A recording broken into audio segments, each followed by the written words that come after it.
Hukba bedekni Rashtrabadi Kormachari Songoni Sakthar Mumbai Bisik Tham Ul Ulo Ungnai Haste Kothung Pana Songjaka Agartalani Muktudara Oteriamo Pandau Manjaka MLA Susanto Deb Tai Kubni Judaza Adong Rock Pandani Bisingti Hukba O Hamkara Ini Tomoni Judaza Skim no Bola Mabe Baksano Tai Kubni Hukba Khajerokni Dukhudo Saronobo Muitu Khalekhaw Sali Pandavo আজকে ত্রিপুরা রাজ্যের রাষ্ট্রবাদী কৃষি বিভাগীয় যে কর্মচারীরা আছে ওনাদের সংগঠনের আজকে ত্রিবার্ষিক প্রথম সম্মেলন। এটা ত্রিপুরা রাজ্যের রাষ্ট্রবাদী কর্মচারী সংঘ অনুমোদিত একটা সংগঠন। গোটা রাজ্যের কৃষি বিভাগে যেই কর্মচারীরা আছে যারা রাষ্ট্রবাদী ভাবধারায় বিশ্বাসী ওনারা এই সংগঠন কাজ করছেন।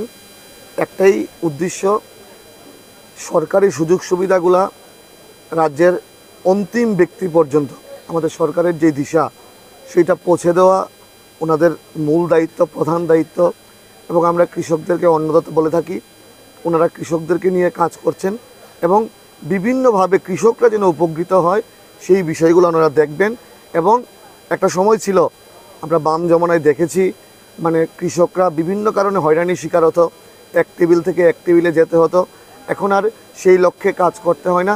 এখন রাষ্ট্রবাদী কর্মচারীরা দেশের স্বার্থে, রাষ্ট্রের স্বার্থে এবং রাজ্যের স্বার্থে কৃষকদেরকে নিয়ে কাজ করছে এবং কৃষকরাও খুশি, কর্মচারীরাও খুশি এবং এই সংগঠন সাধারণ মানুষের জন্য কাজ করবে সেই আশা প্রত্যাশা রাখি।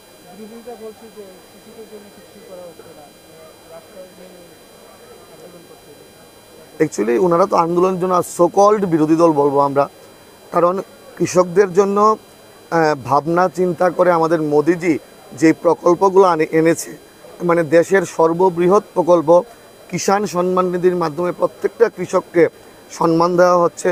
আমাদের রাজ্য সরকার সহায়ক মূল্যে কৃষকদের কাছ থেকে ধান ক্রয় করছে।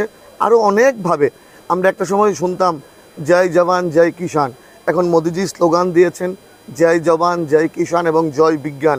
বিজ্ঞানকেও একসঙ্গে করে কিভাবে কৃষিক্ষেত্রে ডেভেলপমেন্ট করা যায় মোদিজি চেষ্টা করছেন। আমাদের রাজ্য সরকার, আমাদের মাননীয় মুখ্যমন্ত্রী প্রফেসর ডক্টর মানিক সাহা চেষ্টা করছেন।